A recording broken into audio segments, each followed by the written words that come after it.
Ya pada akhirnya kalimat terakhir Anda yang jadi kunci itu. Bahwa power itu bisa membatalkan justice sebetulnya. Saya kasih ilustrasi aja supaya kita ada hal yang konkret. Sebelum kita bermain-main dengan legal reasoning yang tingkatnya epistemologis itu. Kira-kira 3 bulan lalu saya naik ke Gunung Gede itu. Ke Surya Kencana dari Gunung Putri. Saya ditahan di situ oleh teman-teman yang mengadukan satu peristiwa. Itu kalau kita naik ke arah Surya Kencana kan ada kebun-kebun kentang, wortel segala macam. Suatu hari ada orang mulai patok itu, tanam garis. Lalu rakyat di situ merasa ada apa itu? Kenapa dipatok? Ternyata 2 minggu kemudian ditaruh gede-gede plang di situ. Ini adalah proyek strategis panas bumi presiden.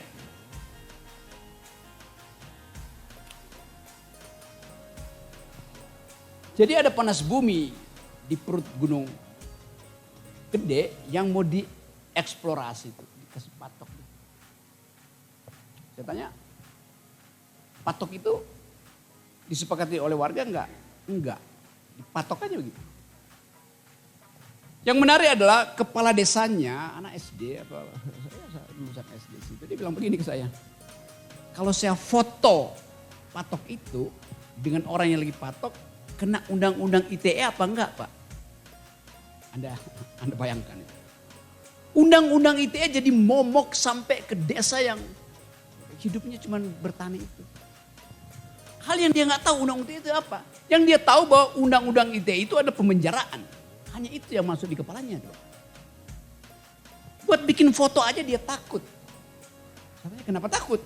Nanti dipersoalkan bahwa saya memotret seseorang yang lagi bikin patok. Saya bilang kalau dari belakang kan nggak ketahuan. Ya, tapi kan di situ ada tulisan ini adalah proyek strategis presiden. Kata presiden dan strategis itu udah menakutkan warga. Jadi bayangkan hegemoni kekuasaan itu membatalkan keakraban kita sebagai warga negara. Undang-undang lingkungan selalu datang dengan prinsip yang disebut sebagai meaningful involvement. Meaningful participation. Ini meaningfulnya di mana kalau tiba-tiba rakyat tinggal lihat itu negara hadir. Untuk apa? Untuk menakut-nakuti. Jadi negara nggak paham environmental ethics sebetulnya. Bahwa lahan itu diolah oleh tangan manusia dan tangan itu memberi nilai pada tanah yang dia olah. Itu dasar pertama dari pemilikan. Saya mengolah tanah itu, maka lama-lama tanah itu menjadi investasi saya karena saya kasih labor saya pada tanah itu. Kan itu diajarkan oleh filsafat hukum John Locke. Anda boleh ambil dari tanah itu, tapi Anda harus tinggalkan jumlah yang sama dengan yang Anda ambil buat orang lain. Lockean proviso dalam filsafat hukum. Itu dalil. Tapi kalau dia masuk di dalam pengadilan akan dianggap ya memang Anda bersalah karena memotret orang di situ. Apalagi kalau dia kasih tali misalnya, tali rafia 2 meter. Jangan masuk lahan saya, pintunya hanya dari bambu. Akan ada yang perkarakan rakyat ini. Dia menghalang-halangi proyek strategis negara. Padahal dia cuma kasih tanda tali kecil di situ. Tetapi itu akan jadi problem, akan dipidana akhirnya kan. Jadi konteks dari persoalan itu dibatalkan oleh arogansi kekuasaan tadi. Banyak kasus di situ saya lihat. Di seluruh Indonesia begitu kasusnya tuh. Nah ini yang saya ingin hakim mengerti bahwa dia bukan sekedar petugas undang-undang tapi petugas etis tentang justice itu. Nah dalilkan di situ bahwa tanah itu satu nafas dengan keringat, satu basah keringat petani itu tanahnya, uap yang keluar dari tanah satu nafas dengan petani itu. Lalu itu diabaikan sebetulnya. Apalagi kalau kita bicara tentang hak masyarakat adat. Jadi sekali lagi memang harus ada radical break untuk paham ecological mode of thought, environmental ethics. Nah kasus-kasus ini yang bertebaran di Indonesia itu dipantau oleh Eropa. Dan akhirnya jatuhlah penalti bahwa seluruh bisnis yang berbasis pada kerusakan lingkungan tidak akan dihidupkan melalui investasi asing. Ya mungkin masih bisa nego negara, tapi kita udah ditegur secara etis, malu kita kan. Negara yang katanya namanya apa? Ibu Pertiwi, tanah air. Tapi yang terjadi adalah eksploitasi yang menghasilkan kemelaratan dan ketakutan bahkan itu. Jadi itu kira-kira yang saya hanya mau terangkan itu. Ya, saya bukan praktisi di bidang itu, tetapi dalil-dalil dasar untuk menjadi praktisi itu yang saya ingin bebankan pada teman-teman. Assalamualaikum warahmatullahi wabarakatuh. Waalaikumsalam warahmatullahi wabarakatuh. Tepuk tangan dulu dong, Bang minum dulu. Ada kopinya dan sebagainya. Teman-teman, masih jam 9. Kemarin kelas CJE untuk hakim-hakim 2 sampai dengan 3 tahun kemarin, sampai jam setengah 12 ya Bang ya. Jadi masih ada waktu. Kelihatannya beliau juga sehat. Kemarin padahal capek karena baru selesai dari ILC waktu itu ya Bang ya. Kalau ini nggak dari mana-mana. Dia bilang tadi baru dari pacaran. Jadi masih bisa lah sampai jam 1 malam itu kalau kawan-kawan memang siap, tapi besok hati-hati untuk kuliah dan kuis-kuisnya untuk niaga ya. Sebelum nanti balik lagi porsi untuk niaga, bertanya saya ke yang punya pelatihan dulu, lingkungan hidup. Ya, untuk bertanya ya. Sekali lagi dicernanya perlahan-lahan gitu ya. Jangan tercabik-cabik hatinya.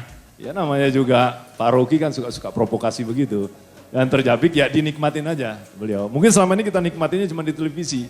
Ternyata di sini ya asik juga. Oh ya, saya lupa. Kemarin pada waktu saya mengajak Pak Rocky untuk ikutan nanam pohon di wilayah tempat saya, di proyek saya di Lampung sana. Beliau nggak bisa hadir karena dia hadir untuk memberikan ceramah lingkungan untuk dokter-dokter mountaineering. Rupanya ada dokter-dokter mountaineering. Nah, jadi saya terinspirasi juga. Kalian boleh bergabung, nanti kita akan bikin hakim-hakim mountaineering. Nah, ya.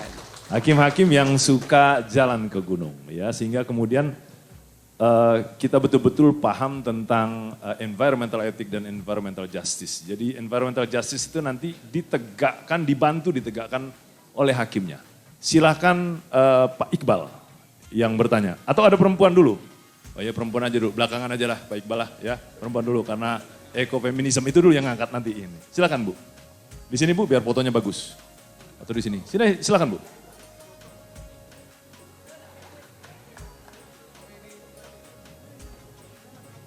Bu, durasi Bu.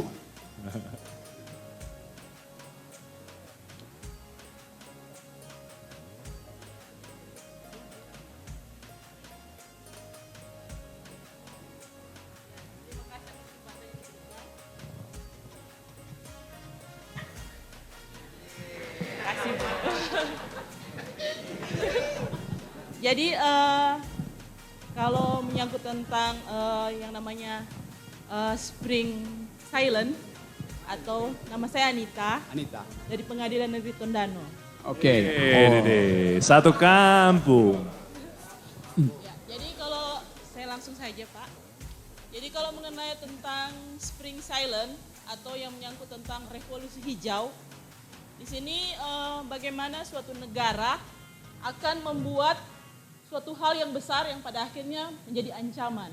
Kalau menurut saya ambil petiknya seperti itu. Dan dikaitkan dengan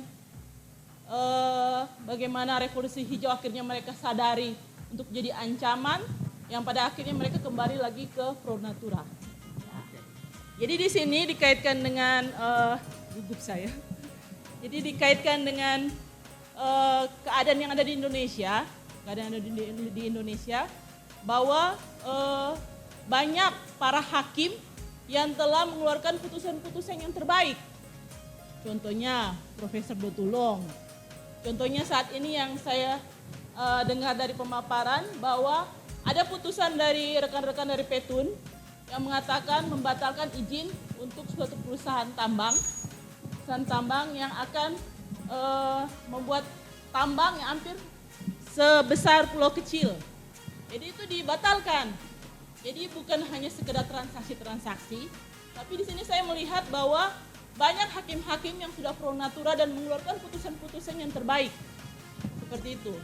Dan satu hal lagi, dari pemaparan yang pertama, dari kata kalimat yang pertama saya tidak setuju dengan Bung Gerung ya, menyangkut tentang mahkamah akal. Kalau menurut saya, Mahkamah Agung itu bukan mahkamah akal, tapi mahkamah akal yang brilian. Artinya kenapa? Artinya kenapa? Kami semuanya yang ada di sini itu dipanggil oleh Mahkamah Agung untuk mendalami ilmu kami. Contohnya kami dari lingkungan hidup, dipanggil untuk mendalami ilmu kami agar kami bisa jadi hakim-hakim yang pro natura. Nah, jadi di situ makna briliannya. Jadi mohon dilalat. Terima kasih. Terima kasih. Oke, saya ralat sekarang lah. Jadi mahkamah akal yang brilian, singkatannya makar.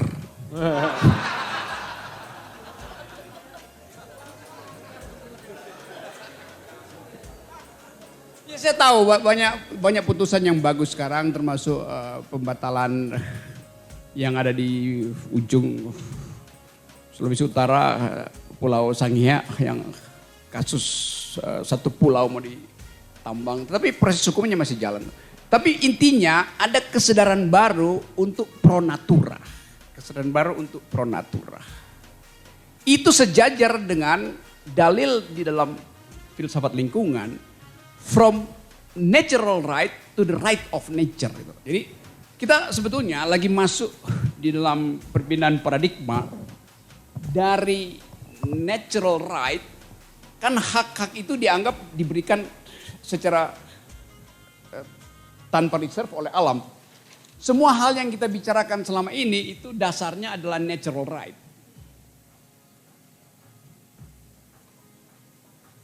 Yaitu hak yang secara alamiah diberikan pada manusia. Apa itu?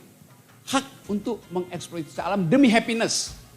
Hak untuk memiliki properti demi dignity. Kan itu dianggap natural right.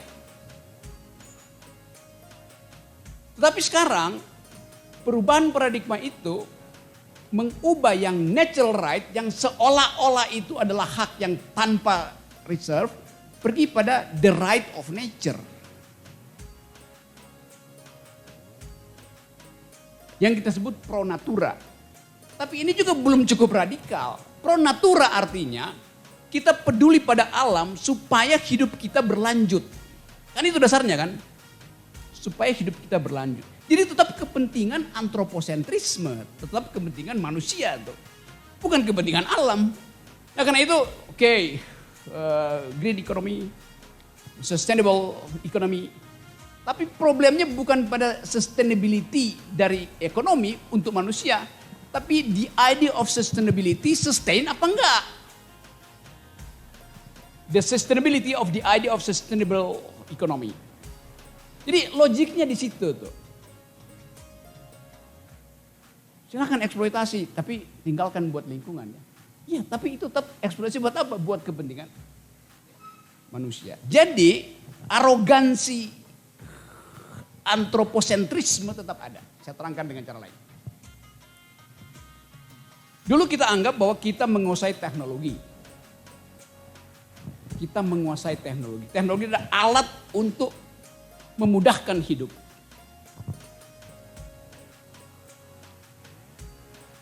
Suara saya kurang keras, maka dibantu oleh teknologi yang disebut mikrofon itu. Diamplifikasi, ada amplifier. Jadi, mikrofon ini adalah ekstensi dari lidah dan ruang artikulasi saya. Ekstensi, perluasan. Prinsipnya ini perluasan. Kita minum jus sekarang pakai, supaya nggak merusak lingkungan, kita pakai pipe straw yang dari baja. Kan begitu kan? Tapi untuk bikin straw dari baja itu diperlukan pembakaran pakai batu bara. Apa nggak paradoks? Seolah-olah anti plastik, tetapi untuk melumerkan straw dari baja itu perlu panas. Panas itu datang dari batu bara. Jadi kita menipu sebetulnya diri kita sendiri.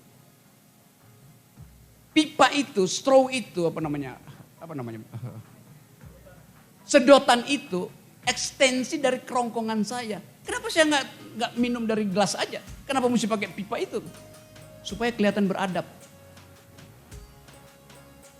Padahal mulut kita itu banyak enzim, sehingga kalau kita minum air itu atau makan itu atau nyeruput jus itu, biarkan enzim itu bekerja dulu di mulut, baru masuk ke lambung, baru di usus halus, baru keluar di usus besar. Ini kita lewati fungsi natural dari mulut kita, karena dengan straw itu, dengan sedotan itu, kita lewati kerongkongan kita. Enzim di pipi kanan saya, di langit-langit atas nggak bekerja. Jadi kalau kita hitung semua hal, semua yang kita sebut ekstensi dari manusia itu sebetulnya tidak natural. Sekarang saya coba lihat lebih dalam. Apa yang tidak natural pada kita? Semua kita di sini bawa handphone. Bawa. Jadi separuh dari kehidupan biologis kita sebetulnya udah teknologis. Artinya separuh dari kita sebetulnya udah jadi robot.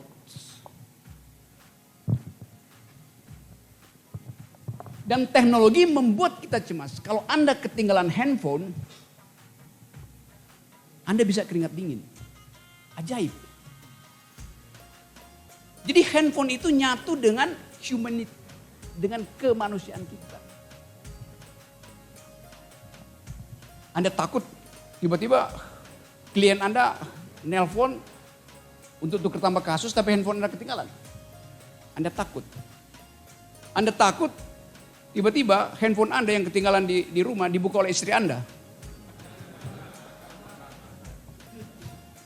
Anda langsung cemas mual. Anda mengalami psikosomatik. Kan itu yang terjadi kan? Jadi yang kita sebut gabungan antara kehidupan teknologis dan kehidupan biologis kita dan psikologis, junto psikologis sudah nyatu aja. Nah kalau kita bikin penalaran lebih lanjut, satu waktu sekarang mungkin baru 20% dari hidup kita teknologis. Lama-lama 50%. Lama-lama 80%. Sekarang ada aplikasi yang namanya Chat GPT yang betul-betul memodifikasi secara sempurna atau hampir sempurna kedudukan Anda sebagai manusia. Jadi kalau ditanya apakah kemanusiaan itu bisa bertahan lama, kita mesti anggap bahwa ini era di mana kemanusiaan sedang berakhir. Dan ambil konsekuensinya. Bahwa era manusia itu nggak mungkin terus-menerus ada di bumi. Ada fasilitas lain. Mungkin 5 tahun ke depan separuh dari perkuliahan di sini isinya robot. Ya memang. Kenapa? Karena robot ingin mengetahui cara berpikir manusia yang ada empatinya tuh. Robot bosan jadi robot. Karena dia nggak bisa rasain sense of justice. Sense of justice robot gampang, pakai prinsip utilitarian. Komputasi selesai. Dia nggak bisa lihat perdebatan psikis manusia. Bisa dibuat sebetulnya. Tapi robot mau mengalami sendiri cara menjadi manusia. Seperti manusia ingin mengalami cara menjadi robot dengan bawa handphone. Jadi kondisi-kondisi ini yang kita sebut the paradox of human condition sedang berlangsung di kita. Diam-diam sebetulnya. Memang gak terasa, tetapi lama-lama sebetulnya kenapa kita anti robot? 10% dari hidup kita robotik. Nah itu masalah intinya di situ tuh. Kenapa misalnya justice itu akhirnya mesti kita uji lebih jauh lagi bahwa bukan sekedar justice pada manusia tapi justice pada pohon. Hak pohon untuk tetap hijau, hak batu untuk tetap keras, hak sungai untuk tetap jernih, hak mawar untuk tetap wangi. Kan itu hak dia. Yang intrinsic value-nya bukan kita yang terapkan, tapi dia punya intrinsic value itu.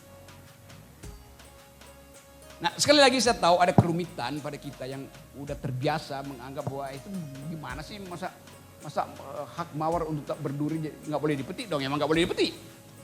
Boleh nggak? Boleh minta izin pada dia tuh. Nah saya terangkan bagaimana misalnya hukum lingkungan itu berevolusi dari subjek hukum yang tadinya manusia pergi pada subjek hukum yang non-human. Suatu waktu di negara bagian Arizona itu, di tahun kira-kira 70, ada satu peristiwa, hutan kecil di situ mau dibabat untuk dijadikan semacam taman.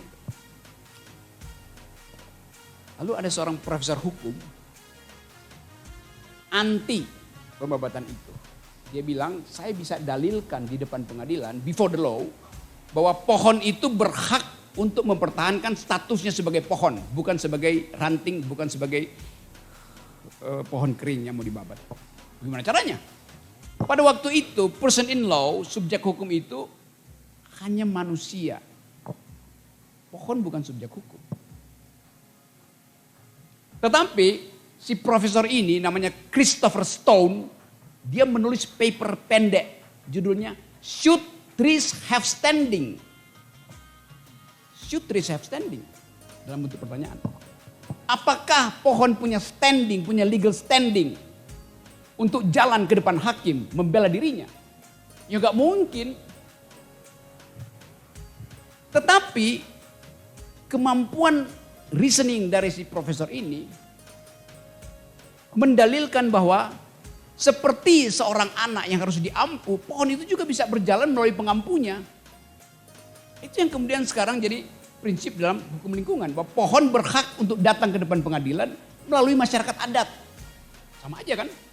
Jadi pohon dianggap makhluk yang tidak sempurna untuk mendalilkan, karena itu dia mesti diampu. Sama seperti anak yang cacat, yang tidak sempurna masuk ke pengadilan. Maka diwakili orang tua atau wali hukumnya. Gampang aja kan. Ini yang kita sebut sebagai radical break. Yang memungkinkan kita menganggap bahwa ya udah, pohon itu setara dengan saya. Ini yang masih sulit untuk dibayangkan. Saya berkali-kali kasih contoh. Kalau Anda misalnya katapel burung di Inggris, Anda dipenjara karena burung itu dianggap milik ratu tuh. Properti dia, jadi merusak milik ratu. Secara natural begitu. Walaupun kita tahu, ya kalau begitu apa dasarnya ratu memiliki burung itu? Kalau Anda ada di Amerika, ada beberapa negara bagian yang mewajibkan Anda mendaftarkan pet Anda, binatang piaraan Anda ke dalam kartu keluarga. Yang bagi kita mungkin absurd banget kan? Anda misalnya sekolah di satu negara bagian di Amerika tuh di Bethesda misalnya. Tiba-tiba Anda lihat, loh kak, tempat kos saya cuma ada 2 orang di situ. Ibu dan bapaknya yang udah kakek-kakek. Tetapi kartu keluarga ada 5. John si istri Mary. John suaminya Mary. Istrinya terus ada Bobby, David, dan Lily. Siapa ini?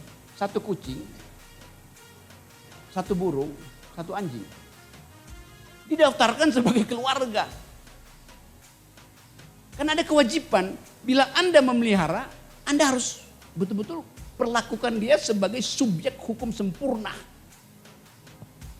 Jadi perubahan yang disebut sebagai person in law juga secara radikal berlangsung di dataran filsafat hukum. Mungkin perlu waktu untuk dijadikan sebagai hukum positif. Kasus yang paling gila di New Zealand, sungai itu diberi hak sempurna sebagai subjek hukum sempurna. Anda nggak boleh rusak sungai itu, Anda nggak boleh buang sampah di situ, Anda nggak boleh pohon 1 batang pohon pun di situ. Anda dipenjara langsung. Karena dia dianggap sungai itu dia berhak untuk meliuk, dia berhak untuk jernih, dia berhak untuk nggak terima buangan, maka dia dilindungi oleh hukum, dipidana. Masalahnya adalah kalau sungai itu menenggelamkan orang, sungainya mau dihukum dengan cara apa? Problem filosofinya di situ. Kan dia bikin kejahatan, sungainya membunuh orang juga. Tetapi itu sekedar menunjukkan bahwa ada evolusi tentang subjek hukum. Kan dulu perempuan bukan subjek hukum. Tiba-tiba perempuan punya subjek hukum. Anak bukan subjek hukum, sekarang ada subjek hukum. Laki-laki subjek hukum enggak? Bukan. Hanya laki-laki yang heteroseksual yang disebut subjek hukum. Dari situ dulu ya yang dalil apa namanya itu? Unus testis, nullus testis. Satu buah sakar bukan buah sakar. Yes. Telat tuh. Karena untuk bersaksi diperlukan seorang laki-laki dewasa dan rasional. Tanda dia laki-laki dewasa rasional, dia punya 2 buah sakar, testis namanya, untuk melakukan testimoni. Kalau cuma 1 buah sakarnya, itu artinya dia budak karena dikebiri. Itu dasarnya kan. Jadi person in law dia berkembang, tumbuh. Nah satu waktu misalnya nanti ada hak mikrofon untuk tidak dipakai beroposisi. Hak mikrofon untuk tidak dipakai bertanya kritis di DPR. Kalau mikrofonnya dipegang oleh Mbak Puan. Ya pernah begitu kan? Dimatiin ya mikrofon. Jadi sekali lagi saya hanya betul Pak Arief, saya mau sebar virus supaya kita mau masuk dalam radical break, radical mode of thought. Itu aja kan. Supaya kita nggak tercecer dengan perkembangan etis di seluruh dunia kan. Nah itu pentingnya, saya senang kalau selalu diundang di dalam upaya untuk memberi alternatif cara berpikir. Kan itu aja kan. Bahwa saya dimusuhi oleh pemerintah ya saya nggak peduli. Kan saya cuma ucapkan itu sebagai logika tanpa akibat. Oke, ya. Terima kasih, tepuk tangan lagi.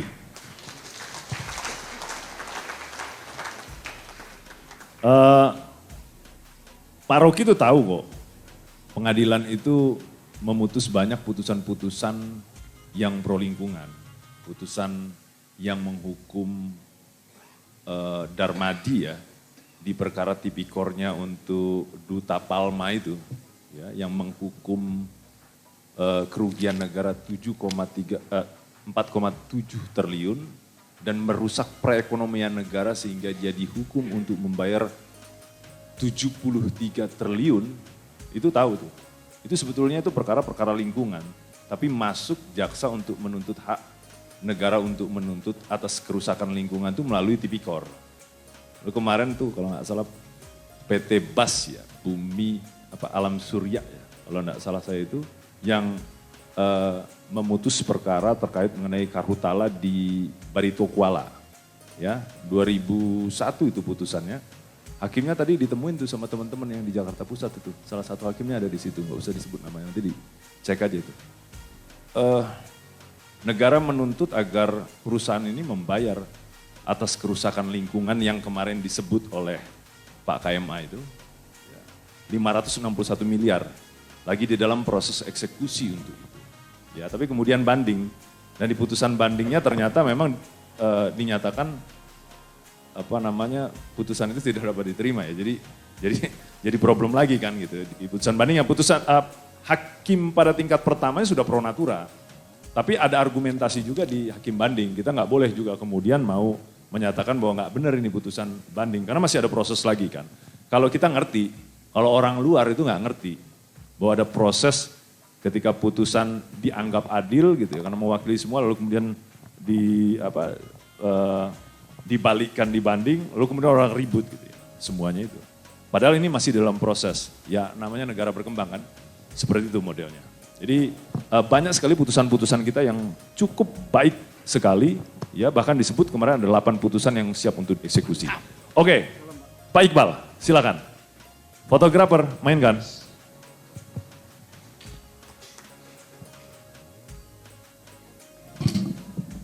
Ini ada nih. Ya. Ya. Bismillahirrahmanirrahim. Kalau untuk berfoto Pak Rocky Gerung masih jauh ya. Nanti kalau merapat nanti baru kita berfoto. Pakai telelens dong. Jadi Assalamualaikum warahmatullahi wabarakatuh. Prinsipnya sebenarnya saya lebih cenderung memanggil Om ya. Karena usia saya dengan Pak Rocky itu jauh. Selisihnya ada sekitar 20 tahun. Jadi dalam hal konsep dari ecological justice, jadi prinsipnya itu kita setuju. Semuanya suatu bentuk mata rantai yang kita pahami dalam dunia lingkungan, baik itu lingkungan yang hidup di lingkungan masyarakat maupun dalam konsep lingkungan yang tidak berbaur dengan kita masyarakat ini. Seperti dalam lingkungan hidup itu banyak contohnya. Nah, dalam hal ini saya sangat tertarik dengan apa yang disampaikan oleh Om Rocky. Dalam hal ini bagaimana beliau memberikan inspirasi terhadap mata rantai itu. Nah, mulai dari kebijakan yang dikeluarkan terhadap kebijakan itu memprioritaskan terhadap kemajuan perekonomian, kemudian dari kemajuan perekonomian berdampak terhadap kehidupan berkelanjutan dari lingkungan masyarakat itu sendiri. Nah, semuanya dalam lingkungan tatanan apa yang disampaikan Om Rocky tadi. Kalau kita berbicara seperti konsepnya Bapak Mahfud MD ketika memberikan penjelasan di legislatif di DPR, katanya ada bahasa Arabnya itu. Katanya bahasa Arabnya ada. Kalau bahasa Arabnya itu begini, kalau dirampungkan, kalau menurut dari sisi agama saya. Zahral fasadu fil bahri wal bahri bima kasabat aidinas. Nah, konsepnya telah terjadi kerusakan di darat maupun di laut akibat ulah tangan manusia. Itu konsep kalau konsep dari sisi konteks dari keyakinan agama saya. Tapi kalau dalam konteks kita selaku aparat penegak hukum, kita berbicara seperti apa yang dicanangkan in debio pro natura. Nah, itu dalam hal penerapan kita berbicara pro natura, tetapi dalam hal teknisnya, nah ini tetap kita harus punya pegang prinsip bahwa pro natura itu memang sampai dalam konteks kita diberikan amanah sampai setuntas-tuntasnya. Gitu. Nah, jangan nanti pada prinsipnya kalau disampaikan oleh Om Rocky tadi seperti lebih cenderung dalam kritikalnya dengan kebijakannya, apa yang disampaikan terhadap kebijakan yang berbenturan dengan aspek lingkungan sendiri. Berbenturan yang seperti apa dikatakan? Berbenturan yang disampaikan terhadap kebijakan-kebijakan pemerintah. Nah, sehingga di sini dalam hal memberikan suatu bentuk produk putusan yang sifatnya pro natura, yang pada prinsipnya seluruh isi putusan tersebut pasti memiliki suatu bentuk keberpihakan terhadap lingkungan. Nah, bagaimana kita mau menjaga stabilitas terhadap putusan yang telah kita berikan tersebut, tetapi dampaknya belum dirasakan oleh yang merasa menerima dampak negatif dari kerusakan-kerusakan lingkungan itu sendiri. Nah, ini perlu sinergisitas dalam kita selaku aparat dalam penegak hukum, dalam hal ini selaku hakim, dalam memberikan putusan yang berkualitas, tetapi bagaimana supaya dalam hal putusan kita yang berkualitas tersebut memiliki manfaat langsung kepada yang merasa dirugikan terhadap lingkungan tersebut.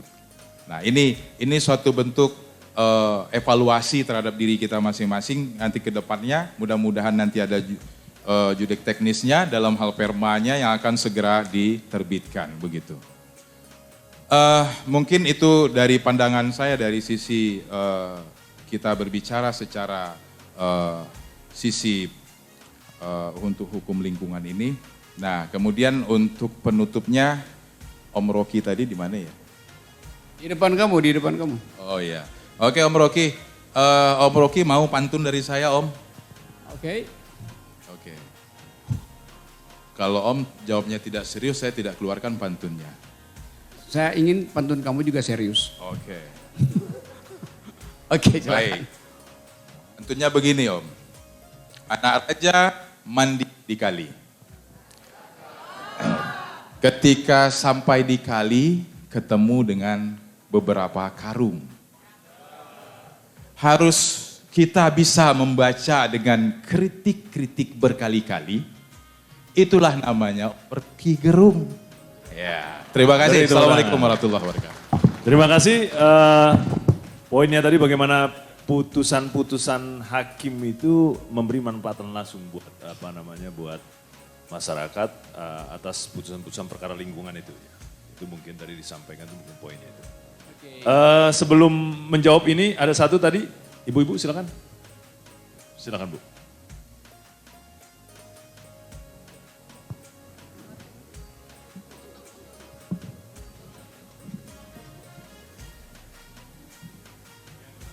Masih ada 5 lagi dari yang mau tanya itu, saya tahu itu. Tahan aja dulu. Baik, saya langsung saja Pak. Tadi apa yang akan kita bahas malam ini mengenai etika lingkungan dan kemudian ekofeminisme. Nah, paham ini kan sudah sejak lama, seperti buku Silent Spring itu kan sudah sekitar 50 tahun yang lalu. Kemudian paham ini sudah sekitar tahun 70-an menggema. Tetapi apakah itu dimungkinkan di masyarakat kita saat ini? Bagaimana masyarakat kalau di akademisi, kemudian Bapak Prof. Rocky di sini menerangkan kepada hakim-hakim, tetapi bagaimana di kalangan akar rumput mengenai ketidakadilan dan ketidakberdayaan lingkungan hidup dan perempuan. Ini kan sebetulnya yang di bawah, bagaimana masyarakat mau menggugat. Pada saat ini saya di Air Madi di Minahasa Utara, itu perkara lingkungan hidup yang gugatan itu tidak ada, pidana juga tidak ada. Bagaimana orang mau menggugat mengenai lingkungan hidup jika mereka tidak tahu esensi dari lingkungan hidup dan bagaimana mereka bisa menggugat saat perut mereka masih lapar. Itu satu, mengenai lingkungan hidup. Kenapa? Apakah bisa ketidakberdayaan dan ketidakadilan itu untuk lingkungan ini diberdayakan atau menjadi adil. Kemudian untuk perempuan, bagaimana saat mau ketidakadilan dan ketidakberdayaan ini dihapuskan dari pemikiran-pemikiran patriarki. Sedangkan yang berpikiran patriarki bukan cuma perempuan tetapi laki-laki. Pada saat ada wacana wanita untuk aborsi atau tidak mau mempunyai anak, yang protes pertama kali adalah perempuan. Perempuan sudah teracuni budaya patriarki. Lalu bagaimana caranya akar-akar rumput kemudian masyarakat ini bisa diubah agar wanita tidak takut lagi untuk menyuarakan suaranya, agar bukan cuman hakim perempuan yang ikut suami yang hakim, tetapi hakim laki-laki yang harus ikut perempuan. Kalau memang hakim perempuannya berpotensi seperti itu. Maksudnya bagaimana lingkungan hidup itu bisa menggugat pada saat yang lebih banyak atau diutamakan masyarakat itu adalah perut mereka. Terima kasih. Terima kasih. Ibu siapa tadi Bu? Amelia. Bu Amelia dari Air Madidi. Saya nggak mau mengelaborasinya. Silakan. Kill it. Bang Rocky. Saya mulai dengan pantun dulu ya. Hakim Agung mandi di kali.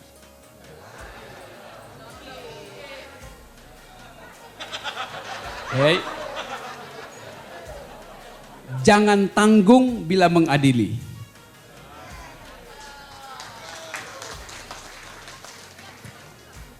Jadi kalau kita tanggung, maka itu adalah wilayah iblis. Kan posisi yang hakim adalah wakil Tuhan. Begitu dia tanggung, masuklah inspirasi iblis. Kan itu prinsipnya.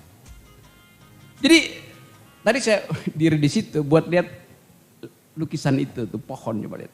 Apa beda pohon yang ada dalam lukisan dengan pohon yang ada di luar gedung ini? Apa bedanya? Ya? Apa bedanya?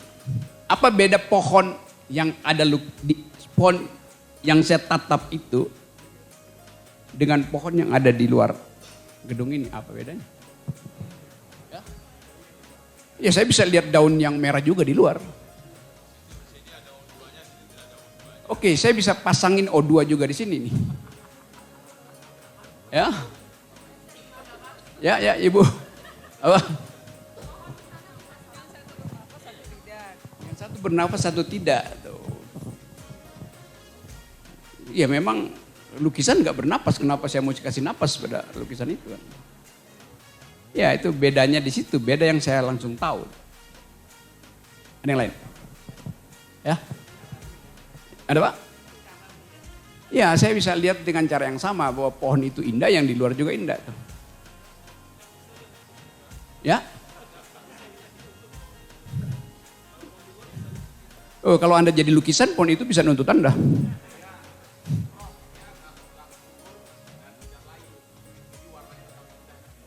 Oh ya, kalau saya bikin itu lukisan Edelweiss dan saya bandingkan dengan Edelweiss di luar, sama-sama tidak abadi.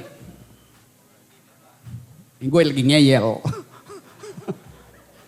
Kita sebut itu lukisan karena dia dibingkai.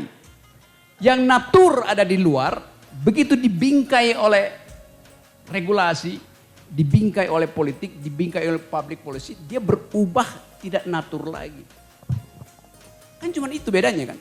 Kalau dia nggak dibingkai, artinya dia ada di luar. Nah, bingkai itu yang lagi kita persoalkan. Mengapa alam yang natur itu dibingkai? Dibingkai oleh ekonomi, dibingkai oleh politik, dibingkai oleh oligarki. Itu dasarnya. Jadi memutuskan artinya kalau ada pengadilan lingkungan, lepaskan bingkainya. Nalarnya kan begitu. Dibingkai oleh feodalisme, dibingkai oleh patriarki. Nah, untuk membongkar bingkai itu diperlukan logika, diperlukan asumsi, diperlukan argumentasi. Memang ada kesulitan di pengadilan karena tidak ada pengkondisian dari awal, yaitu kurikulum di fakultas-fakultas hukum. Yang diajarin di situ hukum lingkungan, bukan ethics of ecology. Nah, kalau kita pergi pada perdebatan filosofi terakhir, yang harus dilakukan adalah dehierarkisasi. Itu dasarnya. Dehierarkisasi artinya mencopot bingkai itu. Supaya tidak ada hierarki antara yang di sini dan yang di luar.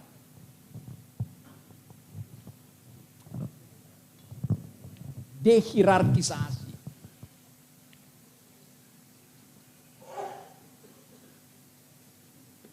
Dehierarki, jangan pakai hierarki. Tadi teman yang sana bilang, ya tapi kita mesti menyederhanakan sesuatu supaya gampang di dalam pengadilan niaga kan.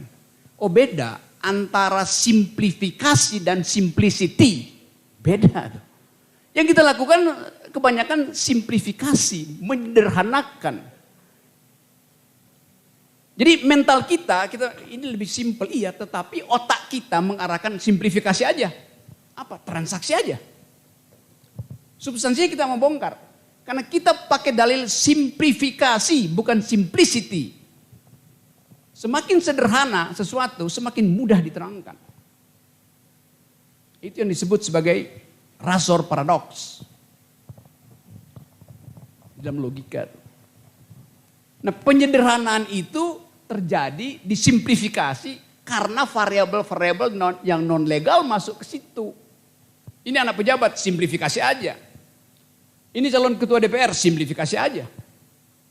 Sehingga simplicity-nya hilang justru karena proses simplifikasi.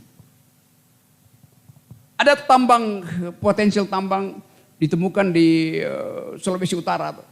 Apa yang terjadi? Simplifikasi. Simplicity berubah jadi simplifikasi. Apa simplifikasinya?